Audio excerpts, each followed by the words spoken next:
ದಲಿತ ಯುವಕನ ಮೇಲೆ ಹಲ್ಲೆ ಖಂಡಿಸಿ ಪೊಲೀಸ್ ಠಾಣೆ ಎದುರು ಪ್ರತಿಭಟನೆ. ಹೌದು, ಚರಂಡಿ ಕಾಮಗಾರಿ ಮಾಡುತ್ತಿದ್ದ ದಲಿತ ವ್ಯಕ್ತಿಯ ಮೇಲೆ ನ್ಯಾಯವಾದಿ ಹಲ್ಲೆ ಮಾಡಿದ್ದನ್ನು ಖಂಡಿಸಿ ವಿವಿಧ ದಲಿತ ಸಂಘಟನೆಯ ಮುಖಂಡರು ಗೋಕಾಕ ಡಿಎಸ್ಪಿ ಪೊಲೀಸ್ ಠಾಣೆಯ ಆವರಣದಲ್ಲಿ ಪ್ರತಿಭಟನೆ ಮಾಡಿ ತಕ್ಷಣ ತಪ್ಪಿತಸ್ಥರನ್ನು ಬಂಧಿಸುವಂತೆ ಒತ್ತಾಯಿಸಿದರು. ಪ್ರತಿಭಟನೆಯಲ್ಲಿ ದಲಿತ ಮುಖಂಡ ಈಶ್ವರ್ ಗುಡಜ್ ಮಾತನಾಡಿ, ಕೆಲಸ ಮಾಡಿ ಕೂಲಿ ಕೆಲಸ ಮಾಡುವ ದಲಿತ ವ್ಯಕ್ತಿ ಶೆಟ್ಟಪ್ಪ ಮೇಸ್ತ್ರಿ ಈತನಿಗೆ ನಮ್ಮ ಜಾಗಿಯ ವಿಷಯ ಕೇಳಲಿಕ್ಕೆ ನೀನ್ಯಾರು ಎಂದು ಮಂಜುಳಾ ಗಿಡ್ಡನ್ನವರ್ ಮತ್ತು ಚಂದನಾ ಗಿಡ್ನವರ್ ಈತ ಶೆಟ್ಟಪ್ಪನಿಗೆ ಸ್ಥಳದಲ್ಲಿದ್ದ ಕಬ್ಬಿಣ ರಾಡ್ನಿಂದ ಮನಸ್ಸು ಇಚ್ಛೆ ಹಲ್ಲೆ ಮಾಡಿದ್ದ ಪರಿಣಾಮ ಗಂಭೀರ ಗಾಯಗೊಂಡು ಶೆಟ್ಟಪ್ಪ ಸರ್ಕಾರಿ ಆಸ್ಪತ್ರೆಯಲ್ಲಿ ದಾಖಲಾಗಿ ಜೀವನ್ ಮರಣದ ನಡುವೆ ಹೋರಾಡುತ್ತಿದ್ದಾನೆ. ಈ ಘಟನೆಯಾಗಿ 3 ದಿನಗಳಾದರೂ ಸಹ ಪೊಲೀಸ್ ಇಲಾಖೆಯವರು ಬಂಧಿಸಿಲ್ಲ. ತಕ್ಷಣ ಆರೋಪಿಗಳನ್ನು ಬಂಧಿಸಿದ್ದರೆ ಸ್ಥಳದಲ್ಲಿಯೇ ಬಂಧಿಸುವವರೆಗೆ ಪ್ರತಿಭಟನೆ ಮಾಡುವ ಎಚ್ಚರಿಕೆ ನೀಡಿದರು. ಹಾಗೂ ಶಾಸಕರ ಬಗ್ಗೆ ಆರೋಪ ಮಾಡಲು ನಿನ್ನ ಹತ್ತಿರ ಇರುವ ದಾಖಲೆಗಳನ್ನು ಬಿಡುಗಡೆ ಮಾಡು.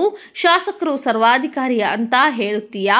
ಅವರು ಸರ್ವಾಧಿಕಾರ ಆಗಿದ್ದರೆ ಸತತ 6 ಬಾರಿ ಶಾಸಕರು ಹೇಗೆ ಆದ್ರು ಅಂತ ಪ್ರಶ್ನೆ ಮಾಡಿದ್ರು. ಹಾಗೆಯೇ ಗೋಕಾಕ್ ಬಿಹಾರ ಆಗಿದೆ ಅಂತೀರಾ, ಆದರೆ ಗೋಕಾಕ್ ಯಾವತ್ತೂ ಬಿಹಾರ ಆಗಲು ಮಾನ್ಯ ಶಾಸಕರು ಮಾಡಲು ಬಿಡುವುದಿಲ್ಲ.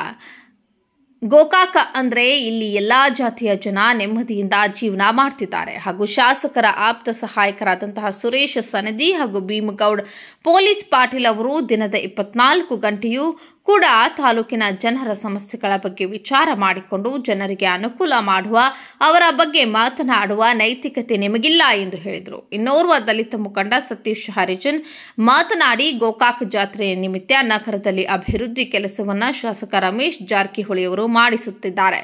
ಅಭಿವೃದ್ಧಿ ಕೆಲಸಕ್ಕೆ ಅಡ್ಡಿಪಡಿಸಿರುವ ಹುನ್ನಾರ. ಇದರಿಂದ ದಲಿತರನ್ನ ಗುರಿಯಾಗಿ ಇಟ್ಟುಕೊಂಡು ಗೋಕಾಕ್ನಲ್ಲಿ ಜಾತಿ ದ್ವೇಷ ಬೀಜ ಬಿತ್ತುವ ಕಾರ್ಯವನ್ನ ಮಾಡುತ್ತಿದ್ದೀರಿ. ಆದರೆ ಶಾಸಕ ರಮೇಶ್ ಜಾರಕಿಹೊಳಿ ಅವರು 30 ವರ್ಷವಾದರೂ ಯಾವುದೇ ರೀತಿ ಜಾತಿ ಭೇದ ಮಾಡಿಲ್ಲ.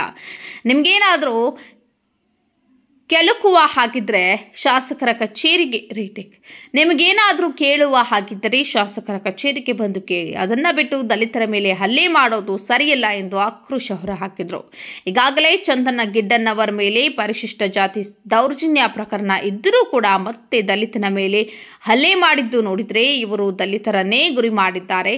ಅದಕ್ಕಾಗಿ ಪೊಲೀಸ್ ಇಲಾಖೆ ಶಿಸ್ತಿನ ಕ್ರಮ ವಹಿಸಬೇಕು. ತಕ್ಷಣ ಇವರನ್ನ ಬಂಧಿಸಬೇಕೆಂದು ಒತ್ತಾಯಿಸಿ ಗೋಕಾಕ ಡಿಎಸ್ಪಿ ಮತ್ತು ಸಚಿವ ಸತೀಶ್ ಜಾರಕಿಹೊಳಿ ಇವರ ಗೃಹ ಕಚೇರಿಯಲ್ಲಿ ಮತ್ತು ಶಾಸಕ ರಮೇಶ್ ಜಾರಕಿಹೊಳಿ ಆಪ್ತ ಸಹಾಯಕರಿಗೆ ಆರೋಪಿತರನ್ನ ಬಂಧಿಸುವಂತೆ ಮನವಿ ಸಲ್ಲಿಸಿದರು. ಈ ಸಂದರ್ಭದಲ್ಲಿ ಗೋಕಾಕ ನಗರ ಪಿಎಸ್ಐ ಕೆಬಿ ವಾಲಿಕಾರ್ ಸೇರಿದಂತೆ ಗೋಕಾಕ್ ಮತ್ತು ಮೂಡಲಗಿ ತಾಲೂಕಿನ ದಲಿತ ಮುಖಂಡರು ಉಪಸ್ಥಿತರಿದ್ದರು. ಗಡದ ಕೆಲಸ ನಾವು ಮಾಡೋದು ದಗದ ಮಾಡೋದಿದ್ರು ಇಲ್ರಿ, ದಗದ ಮಾಡೋದ್ರ ನಾವು ಹೇತ್ ಬಂದವ್ರಿ ಎದಕ್ಕತ್ ಕೇಳಂದಲ್ರಿ. ಚಪ್ಪಲ್ ತೊಗೊಂಡ್ ಬಿಡಾಕ ಯಾವ ಹೊಲ ಬೇಡಾಗೋರು ಇಲ್ಲ ನಮ್ದು ಏನ್ ದಗದತ್ತ ಅಂತಂದಲ್ರಿ. ಅನು ಕೂಡ ನಾವು ಕಿಡ್ನವ್ರು ಬಂದ ತಳಗ್ ಕೆಬ್ಬನ್ ರಾಡ್ ಬೀಗಿತ್ರಿ. ಅವ್ ರಾಡ್ ಬಿಡಾಕ ಚಾಲು ಮಾಡಿದ್ರಿ. ಬಿಡಾನ್ಲೆ ಇಂದಷ್ಟು ಮಾತ್ ಕಲ್ ತೊಗೊಂಡ್ ಚಿಪ್ ಕಲ್ ತೊಗೊಂಡ್ ತೆಲಿಗ್ ಬಡದ್ರಿ. ಮತ್ ಒಂದ್ 4 ಮಂದಿ ಹಿಂದ್ರ ಅವ್ನ ಹಿಂದ್ರ ಅವ್ರು ಬಡದ್ರಿ. ಹೊಲ ಸುಳ್ ಮಕ್ಕರ್ ನಿಮ್ದು ಏನು ಶಾಲ ಹಾಕೊಂಡ್ ಸುಳ್ಸುಳ ಏನ್ಕನ ಇದು ಮಾಡ್ಕೋತ ಹಿಂಗ ಇದು ಮಾಡತ್ತ ಹಿಂಗ ಇದು ಮಾಡದ ಅಂತ ಬಿಡಾಕ ಚಾಲು ಮಾಡಿದ್ರಿ.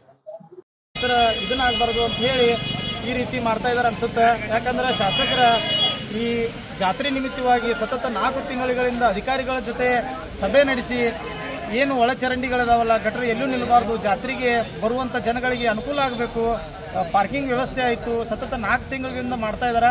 ಆದರೆ ಇವರೇ ಒಬ್ಬ ದಲಿತ ಯುವಕನ ಮೇಲೆ ಹಲ್ಲೆ ಮಾಡಿ ನಂತರ ಮತ್ತೆ ಹೋಗಿ ಅವ್ರ ಮೇಲೆ ಇದನ್ನ ಏನೋ ಕಂಪ್ಲೇಂಟ್ ಕೊಡೋದು ಈ ರೀತಿ ಮಾಡ್ತಾ ಇದ್ದಾರೆ. ತಕ್ಷಣ